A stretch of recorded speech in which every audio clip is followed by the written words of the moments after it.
Hello, everyone. Tonight, we're diving into a story that still makes my stomach twist when I think about it. Picture this candlelight flickering off wine glasses, soft acoustic music humming in the background, that low murmur of conversation you only get at those trendy little restaurants.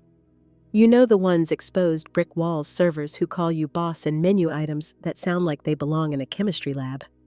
That was the scene on my 61st birthday. Now, you might not survive a family dinner like the one I had. Trust me, it gets wild. So before you get too comfortable, take a moment to like the video and subscribe, but only if you really enjoy what I do here. And tell me, where are you watching from, and what time is it there? I love seeing how far these little stories travel. Now turn off the lights, maybe get a fan going for some soft noise, and let's dive into tonight's journey together. It started out normal. Or at least it played normal for the first few acts. The place was Daniel's pick, my son, and Ashley's favorite kind of spot, modern, expensive, probably more Instagram-worthy than food-worthy. I'd barely sat down before Ashley slid a gift bag toward me. Pink tissue paper fluffed like a peacock tail, curling ribbons dangling off the handle. "Happy birthday, Mary!" She beamed, all gleaming teeth and perfectly rehearsed warmth. I reached in and pulled out a tiny baby onesie. "Best grandma ever," it read, printed in cute block letters. My stomach did a little flip. "We thought it was time to start planning the nursery," Ashley said, eyes wide, hands resting gently on her still flat stomach. "Right, Daniel." Daniel nodded. "Too calm, too smooth. Especially since we'll have more space soon." I blinked. More space. Ashley leaned in, voice dropping like she was sharing a secret with a friend, instead of blindsiding her husband's mother. "We're just so grateful you agreed, Mary.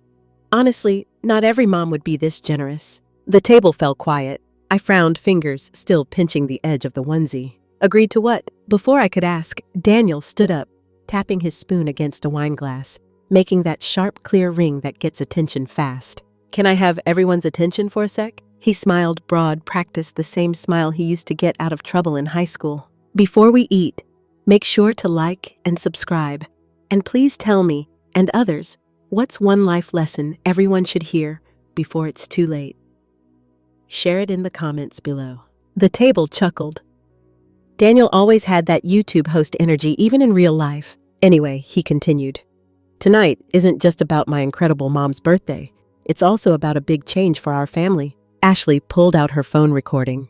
I could see the little red light flashing as she angled it toward me. "We're moving into Mom's apartment." The words hit harder than the overpriced Cabernet in my glass. "It just makes sense," Daniel continued. "She doesn't need all that space anymore. And we're starting a family. It's such a gift, honestly. So generous." He raised his glass to the woman who made it happen. Glasses clinked around me, except mine. I sat there, fork dangling midair, my face burning under the weight of a dozen eyes. Daniel turned, still smiling. "Right, Mom." The whole room froze, a pressure cooker of expectations. Ashley's camera stayed trained on me, recording every hesitation, every flicker of panic behind my eyes. I nodded, not because I agreed, because I panicked. Because in that moment, I felt shoved onto a stage mid-performance, no script, no escape hatch. I forced a smile, took a sip of wine. The room moved on. But I didn't. The food turned to sawdust in my mouth as Ashley launched into redecorating plans. Paint swatches, crib placements, getting rid of the old lady curtains. I heard her laugh. "You can still visit Mary?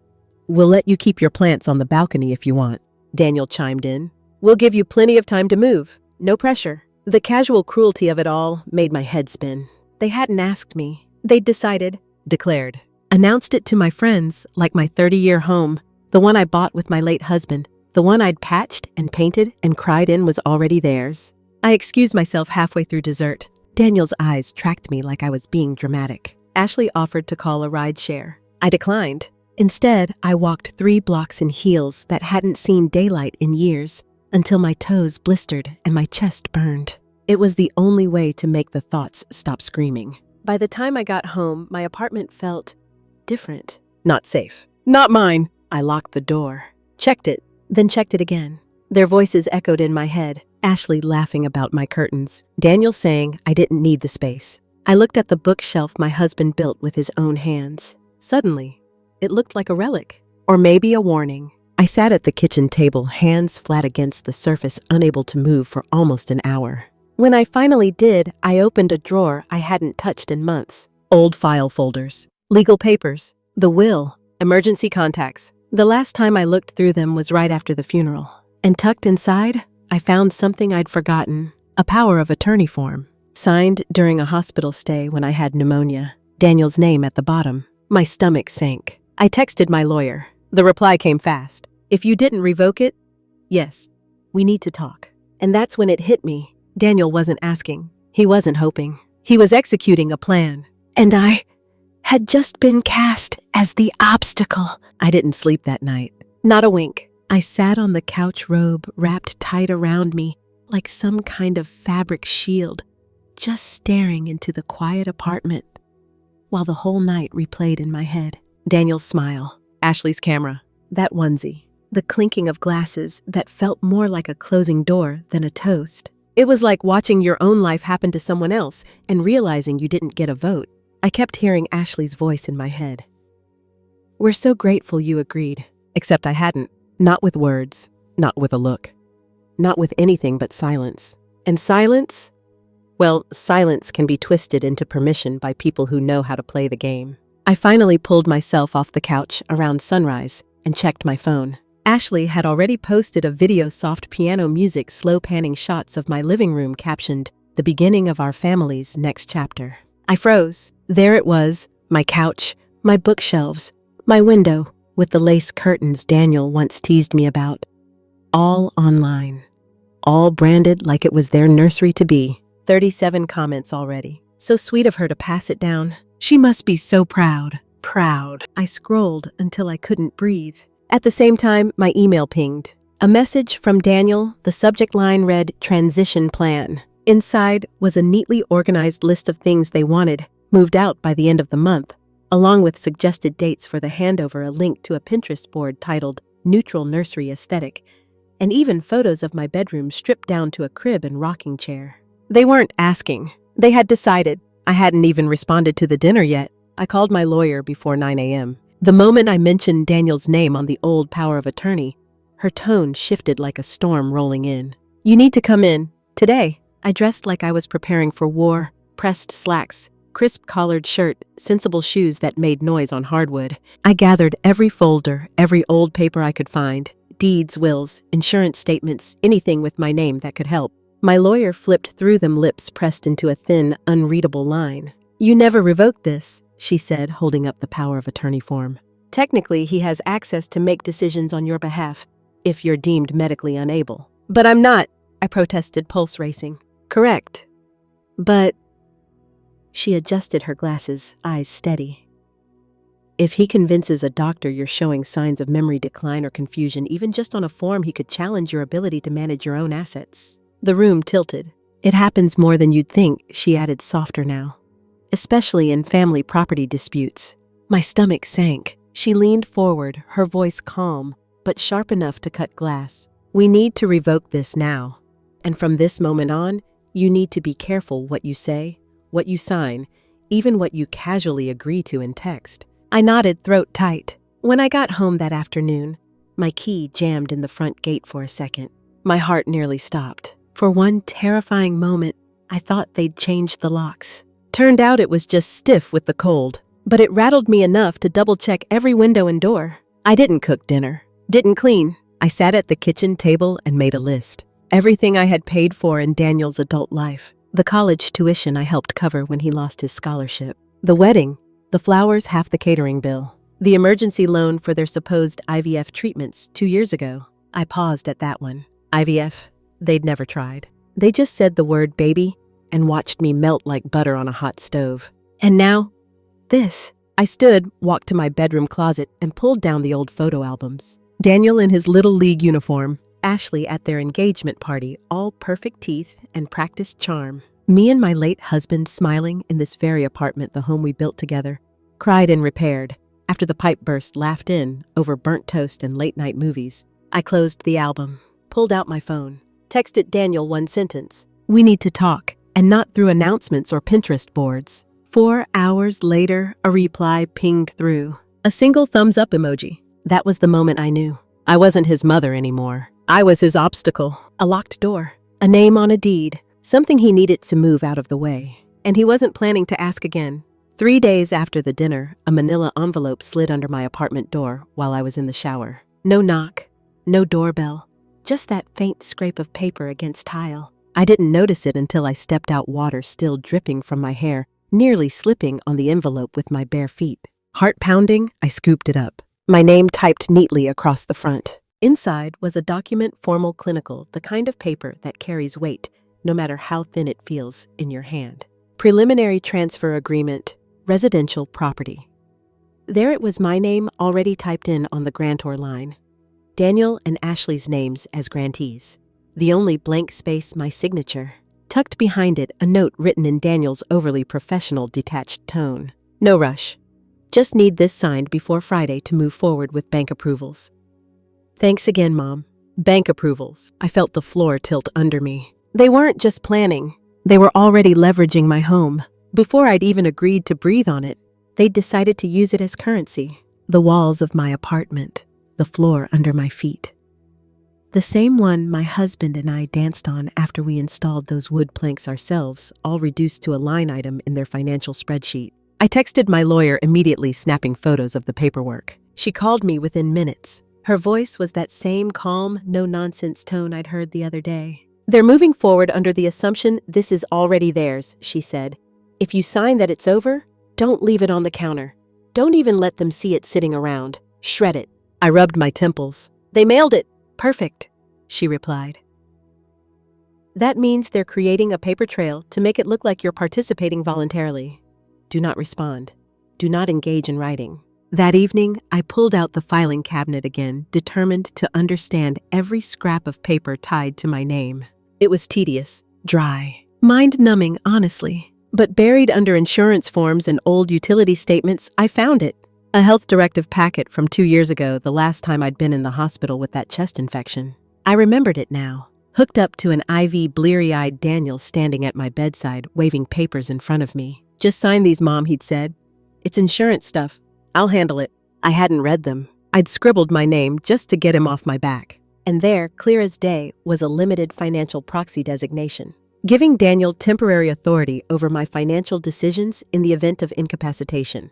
Temporary, sure, but my lawyer's voice echoed in my mind. If they find one doctor willing to claim you're forgetful or confused, they can challenge your competency. I sat completely still. Every detail of that dinner flashed through my head. Ashley filming me. Daniel saying she agreed. The way they spoke in past tense, building a false narrative with practiced ease. It wasn't sloppy, it was rehearsed. They weren't hoping I'd hand over my home. They were constructing a version of reality where I already had, and I'd let them. I spent the next morning freezing my credit, locking down my bank accounts, and revoking every form of power Daniel had ever held over me. I changed passwords, removed him from my emergency contacts, started keeping every interaction in writing. Screenshots, time-stamped photos, even wrote a fake grocery list in my journal just to document my handwriting, my clarity. Paranoid, maybe. But paranoia starts to feel a lot like common sense when your own family treats you like an obstacle. That evening, I called the building manager, asked casually if anyone had accessed the security gate recently using my spare key. He hesitated, then admitted Daniel let himself in. Said he was checking on you. I hadn't asked him to. I hadn't known he still had a key. Can the lock be changed? I asked, throat tight. Yes, the manager replied, a little too quickly. But it'll take a formal request. I filed it that same night. Tucked every important document into a metal lockbox. Pushed it under my bed. Stopped drinking wine with dinner. Stopped taking sleep aids. I needed my mind sharp. Because they weren't just pushing. They were hunting. And I wasn't about to let myself be caught. The doorbell rang 2 days later, sharp and unexpected. I peeked through the peephole, heart climbing into my throat. It was Ashley, standing there like nothing had happened, white gift bag dangling from one hand, iced coffee in the other. My name was scrawled across the plastic cup in marker, misspelled as usual. I didn't open the door all the way, just enough to speak. Hey, Mary! Her voice poured out, too sweet, too bright. I thought I'd stop by. Brought your favorite hazelnut extra ice. I didn't move. You didn't text first. She laughed, brushing it off with a practiced wave of her hand. Figured it'd be nice to pop in. You've been so quiet. She pushed the gift bag toward me like an offering. It's vitamins, she explained wide-eyed like a kid sharing a secret. Prenatals. We're hoping you know, but you already knew that. I blinked. You're pregnant. She placed a hand on her stomach, dramatic as a soap opera audition. We weren't going to say anything yet. But after the dinner? Her eyes darted away, then back a little too fast, a little too eager. It meant so much that you gave us your place. We feel like it's a sign. Except she wasn't pregnant. I could see it. Too alert, too calculated. And when I finally stupidly let her inside, stepping aside for just a second, she went straight to the fridge, cracked open a sparkling water, and downed it without even checking the label. Nobody that anxious about a pregnancy guzzles carbonation without a second thought. But I didn't say anything. I watched as she drifted through my apartment like it already belonged to her, talking about crib placement, paint colors, knocking down walls. I stood still, tucked in the corner of the living room, every muscle tight as a tripwire. This bookshelf? Ashley trailed her fingers along the top. We can donate it, right? It's kinda outdated. Outdated. The bookshelf my husband built with his own hands 31 years ago. I said nothing. She moved on, peeking into drawers, commenting on furniture. We reached the hallway. We should probably convert this room into a nursery sooner rather than later, she chirped, gesturing to my sewing room. You know, before you get tired of climbing stairs. Babies need calm, not clutter. Something in me cracked, but I didn't yell, didn't cry. I just asked calm as still water, Ashley, when did your doctor confirm the pregnancy? She blinked. Caught! Laughed that awkward, airy laugh people use when they're building lies faster than they can keep up with them. It's early. Too early for tests.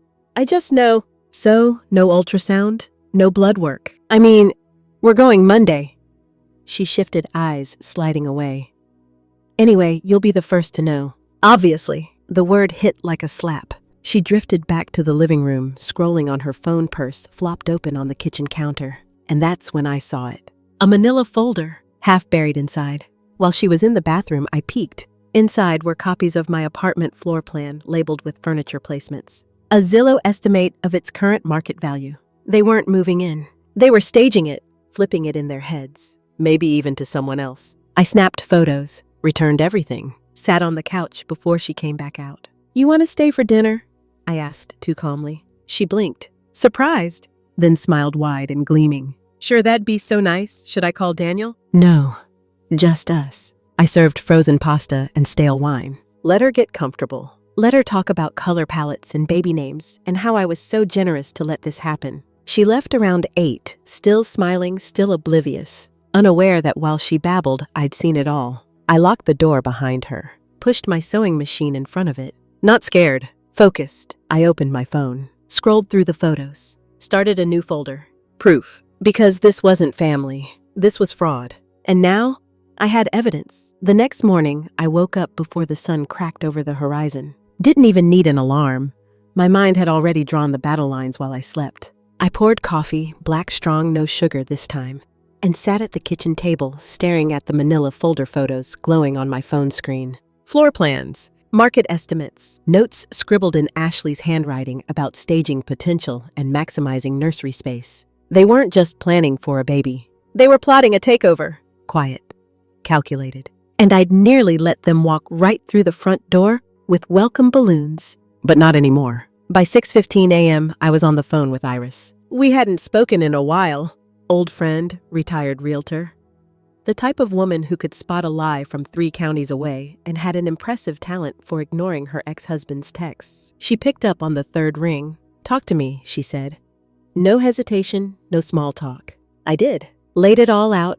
The birthday dinner, the fake pregnancy, the staged apartment tour, the lies stacking up like bad Jenga blocks. She listened, not interrupting once. When I finally finished, breath tight in my chest, Iris let out a slow, steady hum of thought. You need to get out, she said simply. Before they realize you're onto them. She offered to help me list the apartment quietly. No public listings, no open houses, just word of mouth through her network of private cash buyers, people who didn't ask too many questions and closed deals fast. You'll get a little less, she warned, but it keeps them from interfering before the sale's final. I agreed without hesitation. For the next 3 days, I played dumb. Short, polite replies to Daniel's texts. A few double taps on Ashley's nursery mood board photos. Even posted a picture of my dinner meatloaf and mashed potatoes with a caption about how nothing beats home cooking. Let them believe I was soft. Oblivious. The perfect mark. Meanwhile, behind the scenes I was packing. Not boxes information, legal documents, financial statements, proof of ownership. I scheduled a private showing with one of Iris's buyers, a widower looking to downsize to Florida. Cash deal. Fast close. We shook hands by Thursday. While Daniel thought I was watching cooking shows, I was wiring the down payment on a little lakeside cabin 2 states away. Nothing fancy. A cracked patio. Outdated kitchen. But it was private. It was quiet. It was mine. The seller, a kind old man with arthritis and a collection of vintage fishing rods, agreed to the sale within 24 hours. Meanwhile, back at the apartment, I hired Frank from church, a retired truck driver with no patience for family drama and a sturdy pickup. He boxed up my husband's old workshop tools, heirloom dishes, photo albums. By Sunday, everything I cared about was stored safely at Iris's place. I filed a formal request with building management to update my emergency contacts removed. Daniel replaced him with Iris. Changed my mailing address to a P.O. box in the new town. Started forwarding my mail with a start date set 2 weeks ahead, so the gap wouldn't be obvious. Every day I kept my face neutral, my tone gentle. Let Daniel believe I was weak. Let Ashley believe I was grateful. But every minute I unraveled their entire plan. The 4th day, Ashley texted me a video her sitting on my living room couch, talking about bringing warmth back into the space. Caption read, "Soon to be ours, but forever. Grandma's legacy." 2,000 views. I didn't cry. I didn't panic. I took a screenshot, filed it under proof. That night, I left one hint behind. An empty suitcase in the hallway, just visible enough that Ashley would see it the next time she let herself in without asking. She'd think I was packing for a short trip. She'd tell Daniel. They'd think they still had time. They didn't, because by the end of the week, I'd be gone. Keys handed over. Apartment sold. Plan in motion. And by the time they realized, it'd be too late. The only thing I'd leave behind was silence, and the scent of lavender they'd never be able to wash off my curtains. It all came to a head on a Tuesday. Late afternoon, just as I was wrapping up a call with the title company, confirming the sale of my apartment would close in 72 hours. Cash deal, no contingencies, just like Iris promised. I hung up the phone with a shaky kind of relief. And that's when the knock came. Firm, insistent, the kind that says, "I'm not leaving until you open up." I didn't. I stood in the hallway, feet planted, listening. Another knock.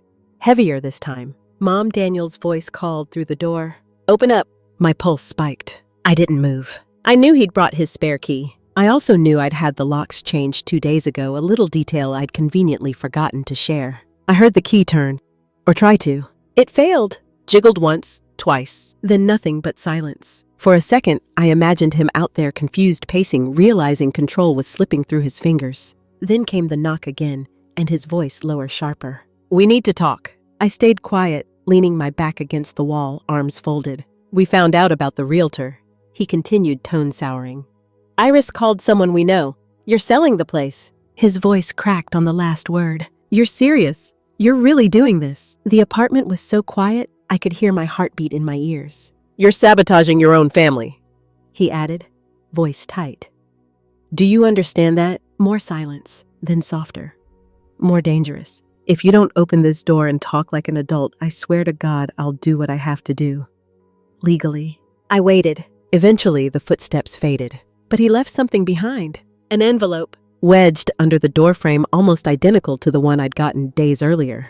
Inside, a formal notice, printed, official. Request for transitional occupancy review, signed by a legal assistant from some firm I'd never heard of. Highlighted in yellow, pending potential medical guardianship claim. I sat at the kitchen table reading that line over and over, the words practically vibrating off the page. They were escalating, and I wasn't going to wait to be cornered. I called my lawyer. She picked up fast. I read the sentence aloud. She sighed, sharp, professional, the kind of sigh that means buckle in. "They're building a case," she confirmed. "They'll try to challenge your competency. They're not just pushing now, Mary, they're moving to seize control." That night I stayed up organizing everything. Lockbox open. Documents stacked. I recorded myself on my phone, clear, calm, steady. Explaining every recent decision, every transaction, every legal step I'd taken to protect myself. I showed the proof: the apartment sale agreement, the cabin purchase paperwork, the bank statements, timestamps, dates, screenshots of texts from Daniel and Ashley. Everything. It was exhausting, but airtight. I wasn't just protecting my assets, I was protecting my mind. Because when someone whispers that you're forgetful, that you're confused, people stop listening to what you actually remember. The next day, Ashley showed up alone. Didn't even knock. Just stood in the hallway yelling loud enough to draw curtains back across the building. "We're trying to grow our family and you're being cruel," she shouted.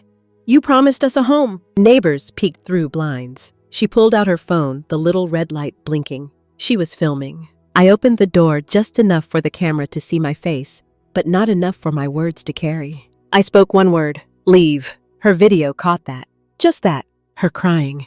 Me stone-faced. That night her video went live. When family betrays you, a pregnancy without a home. Dramatic music. Slow fades. Crying. 4,000 likes within hours. Comment after comment. How could a mother do this? She doesn't deserve grandkids. Disgusting behavior from another entitled boomer hoarder. I didn't cry. I didn't panic. I took screenshots, sent them to my lawyer. The next day, Daniel texted me. Short, sharp.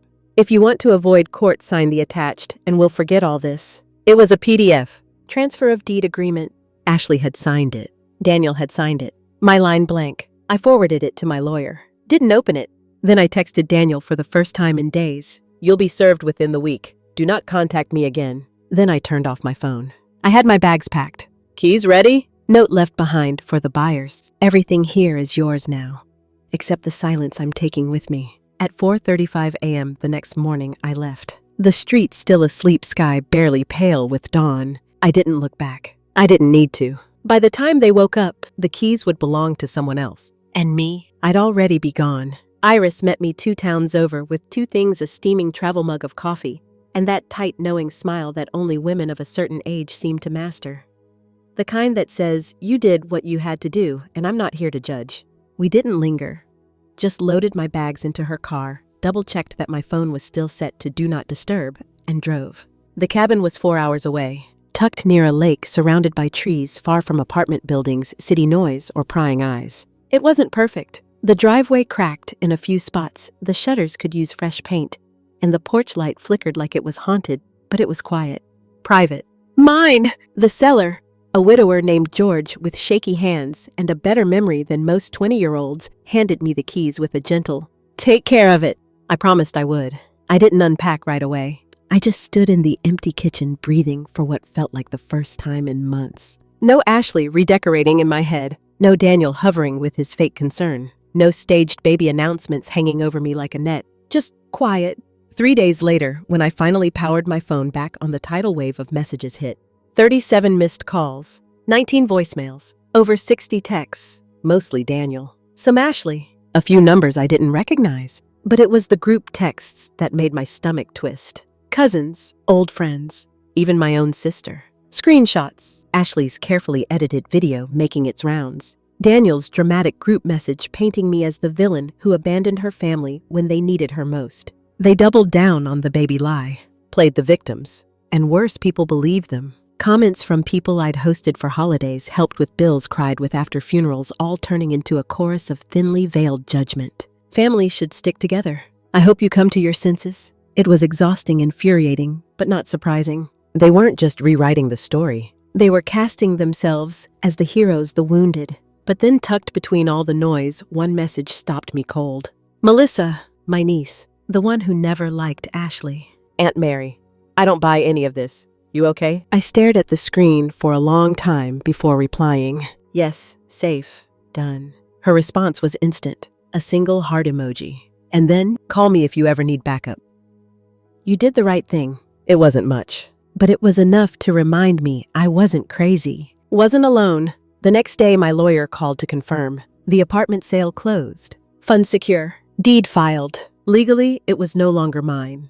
And never Daniel's. I asked about the guardianship threats. Her voice softened, but stayed sharp. "They won't risk filing now," she assured me.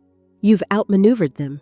The social media narrative won't hold up in court once we show the real timeline." She paused, then added, "But update your will. Immediately." I already had. Weeks ago. Everything now. Tied up tighter than a vault. The cabin. My savings. The small life insurance policy I'd kept tucked away for rainy days. All designated to a trust in my late husband's name. A community fund to help women like me, older, isolated, vulnerable, escape financial abuse from their families. Daniel and Ashley weren't just cut out. They were legally barred from contesting it. That evening, I sat on the porch of my new home, mug of tea in hand, watching the sun slip behind the trees. The lake shimmered gold in the fading light. I didn't cry, didn't gloat, just breathed. For the first time in years, I wasn't looking over my shoulder. The phone buzzed one last time. Daniel. No greeting, no apology. Just a single sentence. If Dad could see you now, he'd be disgusted. I didn't reply. Didn't have to. Because I knew exactly what his father would say if he were still alive. He'd say, "You should have done it sooner." It started with a package. No return address, no note. Just a slim white box left on my cabin's front porch, wrapped in tissue paper and a ribbon like some kind of awkward peace offering. I almost didn't open it. Part of me wanted to toss it straight in the trash, no questions asked. But curiosity. Well, that's how we get ourselves into trouble, isn't it? Inside was a picture frame. Silver, cheaply made. And tucked inside, a sonogram photo. Black and white, grainy, that familiar bean-shaped silhouette meant to melt hearts and silence doubt. Taped to the back was a little card. "Can we start over A&D?" I stared at it for a long time. At first glance, it looked real. But I'd seen that exact sonogram image before on Ashley's Instagram. Months ago. A stock photo from some pregnancy app proudly posted as a vision board when they were manifesting. I set the frame on the counter without touching it again. 2 days later came the email. Subject line dinner. The message was short, polished fake. "We'll be in your area this weekend. No pressure, just family. Let's talk."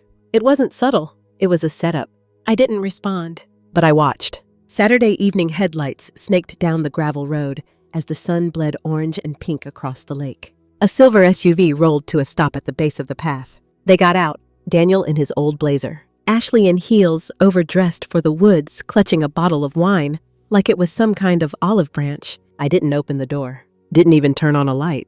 I stood at the window, hidden behind the curtain, watching. First they knocked softly, then harder. Mom Daniel called, voice too calm to be sincere.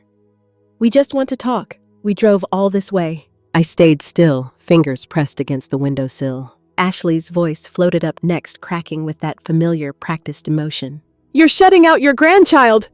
she cried. "Is that what you want?" Her words twisted in the air, clinging to the quiet like cobwebs. I didn't move, didn't speak. 22 minutes passed. I timed it. Eventually they gave up, left the wine bottle on the step, a cheap Pinot Noir, with a label that read, "Forgiveness." I poured it down the drain before bed.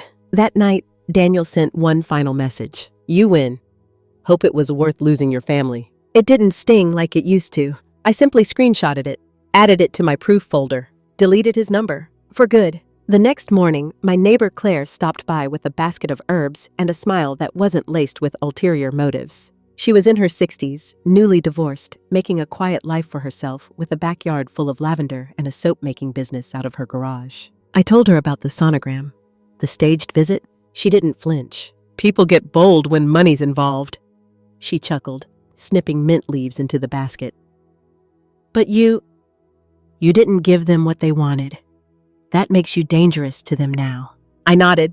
Dangerous. It wasn't a word I'd ever associated with myself, but it felt right. I spent the rest of the week planting thyme in my little garden bed, joined the local co-op, started figuring out how to breathe again.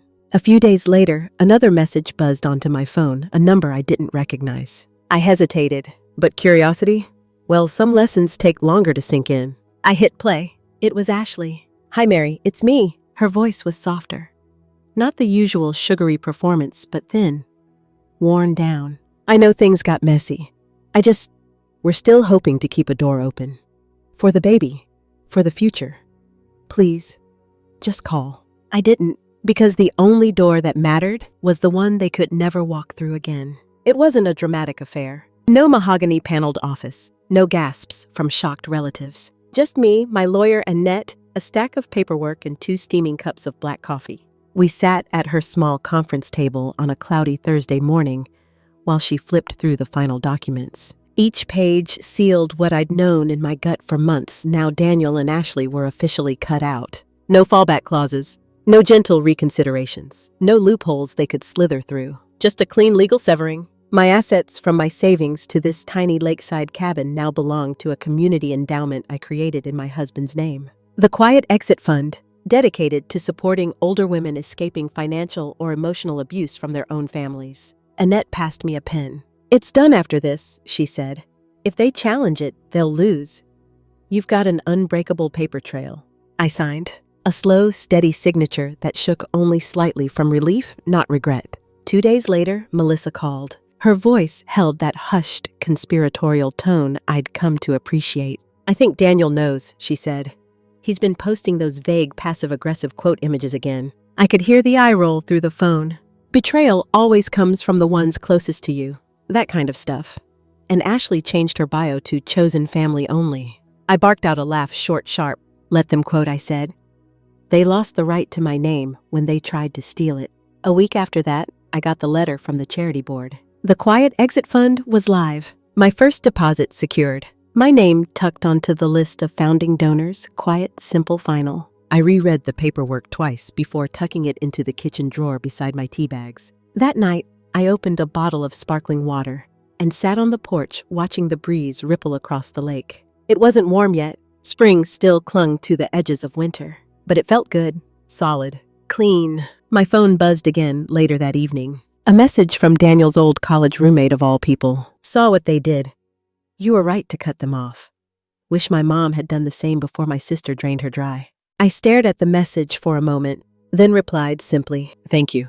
It was the first time in weeks that words didn't feel heavy, didn't taste like defeat, because the truth was, I hadn't just protected myself. I'd put a name to something so many people endure and never talk about. I was done being quiet, done being cast as the villain in their made-up saga. Let them post their quotes, let them cry online, let them stew. I'd rewritten the ending they thought they controlled.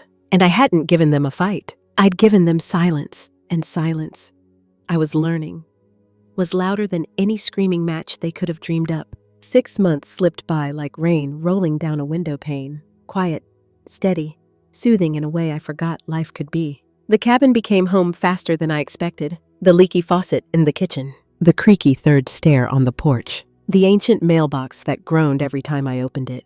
It was all mine. I didn't just exist here, I settled. Planted herbs in the garden, joined the local community center, started teaching a beginner's sewing class on Tuesday nights, where the hardest part was reminding retirees how to thread a machine. I found my rhythm, my people. Claire from down the road taught me how to bake banana bread without burning it. George, the widower who sold me the cabin, stopped by with fresh fish from the lake. Even the checkout girl at the market recognized me now. No one asked about my past. No one whispered about family drama. I was just Mary, the woman with the cabin and the stubborn mint plants. The nightmares faded too. No more waking up clutching my phone like a weapon. No more rehearsing arguments in my head that I'd never get to have. I wasn't naive. I knew the internet still spun their version of the story. Ashley with her curated pregnancy updates. Daniel with his cryptic quotes about betrayal and lost trust. But here, it didn't follow me. I let the guilt go like dandelion fluff on the wind. Until one foggy morning in late October, the mail arrived, a thin cream-colored envelope with no return address. Inside, a photo. Grainy, low resolution.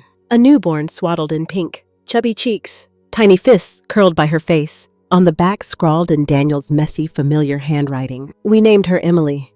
She asks for you at bedtime." My breath hitched. Not because of the manipulation buried in those words, but because for the first time, I believed them. She was real, a granddaughter I hadn't met, a tiny piece of me wrapped in baby skin and soft, downy hair. And yet, I stayed still, didn't cry, didn't rush to reply. I pinned the photo to the fridge beside Claire's banana bread recipe and a postcard from Melissa. Let it sit there, a reminder, a choice. Later that week, I took a long walk by the lake. The water was cold and glassy, reflecting the bare branches above. And as I stood there, I thought about old age wisdom, the kind that sneaks up on you after 60. That sometimes love isn't enough to make people treat you right. And sometimes, distance is the only form of self-respect left. A quirky fact popped into my mind, uninvited. Did you know swans mate for life, but they'll leave a partner if they feel unsafe? Seems even birds know when it's time to fly. I smiled at that. Some might call it cowardice, some selfishness. But me, I called it survival. The debate rages on, of course. Blood is thicker than water, people love to say. But the full quote, it's different. The blood of the covenant is thicker than the water of the womb, which ironically means chosen family. Can mean more than biological ties.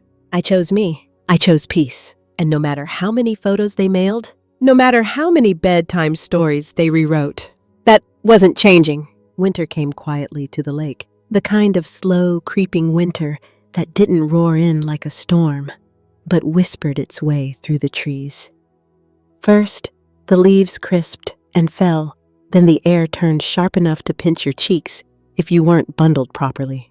And through it all, the silence held. No more texts, no more packages, just the peaceful hum of a life finally untangled from theirs. I spent my days exactly how I wanted, learning to knit poorly, I'll admit. Reading books by the fire, stirring soup on the stove while the smell of rosemary drifted through the cabin. Simple things, good things, until the postcard came. Bright pink, shiny with glitter. A baby shower invitation. Ashley's handwriting scrawled across the back. We know things have been hard, but we'd love for you to come.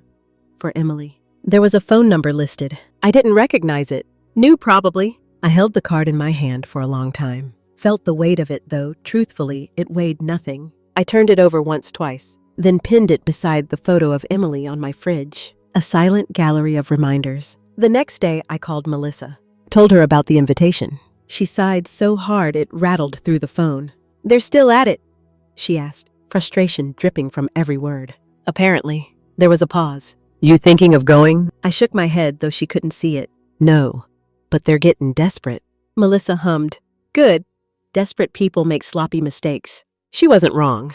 2 days later, a new email landed in my inbox. This time from an unfamiliar sender. Subject line Media Inquiry. The body of the email explained that Ashley and Daniel had been sharing their story online, painting themselves as victims of financial betrayal. A producer from a reality TV show wanted to feature their family struggle. I stared at the email, blinking, heart sinking. They weren't stopping. They were escalating. Going public? They wanted an audience. But this time, I wasn't playing their villain. I forwarded the email to Annette, my lawyer. Her reply was short, sharp, predictable. Do not engage. I'll handle it. The next morning, I updated my will again, clarified every clause, locked down every loophole. Daniel and Ashley couldn't contest a penny, couldn't claim guardianship, couldn't sniff around my assets after I was gone. My lawyer filed it same day. That evening, I sat on the porch blanket draped over my knees watching a squirrel hop along the fence line. Life felt small, but safe, whole, and sometimes small was enough. A quirky little fact floated to the surface as I sipped my tea. Did you know squirrels can find up to 80% of the nuts they bury even months later? Remarkable memory for such a tiny creature. Humans, we forget things all the time, but there are some things I'll never forget. The betrayal, the manipulation, but also the lesson, the old age wisdom I wish I'd learned sooner. Just because they call you mom doesn't mean they see you as a person. Some see you as a resource, a shortcut, a stepping stone, but not anymore. Not me, not here. I tucked the baby shower invite into my proof folder, turned off the porch light, and for the first time all season, I slept soundly. The weeks that followed felt strangely peaceful. The cabin settled into itself as winter deepened, firewood stacked by the door, icicles clinging to the gutters like fragile glass teeth, the lake crusted with a thin sheet of ice that cracked like brittle candy under the morning sun. And in all that stillness, I stayed invisible. Online, though, that was another story. Melissa kept me updated. Ashley's social media had evolved into a curated timeline of grief and grit. Post after post of ultrasound pictures. Nursery photos staged, of course. Quotes in pastel fonts about overcoming betrayal, about building your own family when the one you're born into lets you down. And Daniel? Well, his page was a revolving door of vague complaints. Cryptic posts. More of those passive-aggressive motivational quotes. You know the kind. The saddest thing about betrayal is that it never comes from enemies. Blood may be thicker than water, but loyalty is thicker than both. If I had $1 for every time I saw one of those, I could have bought a second cabin by the lake. It would have been funny if it wasn't so exhausting. They were rewriting history faster than I could sip my tea, and their audience clapping right along. But then came the slip-up. A news article, local small town, buried at the bottom of the community section. Melissa sent it with the single text. Told you, sloppy. The article detailed a police report Daniel and Ashley had been caught in a dispute with their landlord. Unpaid rent, damage to the property, eviction proceedings in motion. They weren't living in luxury. They weren't building a new nursery. They were barely holding it together. And here they were, online spinning a fairy tale, while the foundation of their lives crumbled underneath them. I should have felt smug, vindicated, but all I felt was tired. I folded the article, tucked it into my proof folder, and let out a breath I hadn't realized I'd been holding. Because here's the quiet truth no one tells you. Revenge, real, meaningful revenge, isn't loud. It's not slamming doors or shouting matches. It's quiet. It's restraint. It's watching people trap themselves in their own lies while you stay steady, silent, unshaken. There's an old age wisdom that says, sometimes you win simply by not participating. The quirky fact for the day, the inventor of bubble wrap originally tried to market it as wallpaper. Imagine that. A failure that turned into one of the most satisfying inventions ever. Funny how life works. Failure, noise, disappointment. It can all be repurposed if you let it. So I stayed repurposed, focused, off their radar but quietly watching. The next morning, I walked down to the lake. The water was starting to thaw. Geese circled overhead. Their cries echoed across the ice, wild and free. And as I watched them glide by, I realized I'd finally become the one thing they never expected. Untouchable. Spring crept in like a well-kept secret. Little buds of green appeared along the tree branches. The lake thawed into rippling glass, and the air shifted still cool, but no longer biting.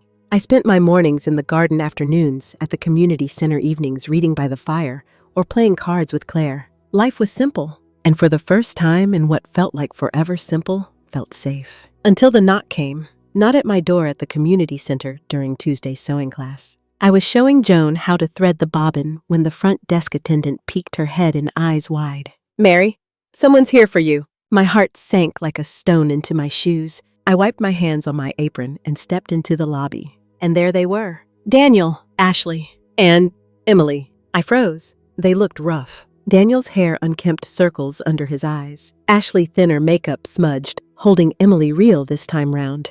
Cheeked, with wisps of dark hair poking out from a pink beanie. A part of me wanted to crumble. Another part stayed stone still. Mary Daniels' started voice low rehearsed.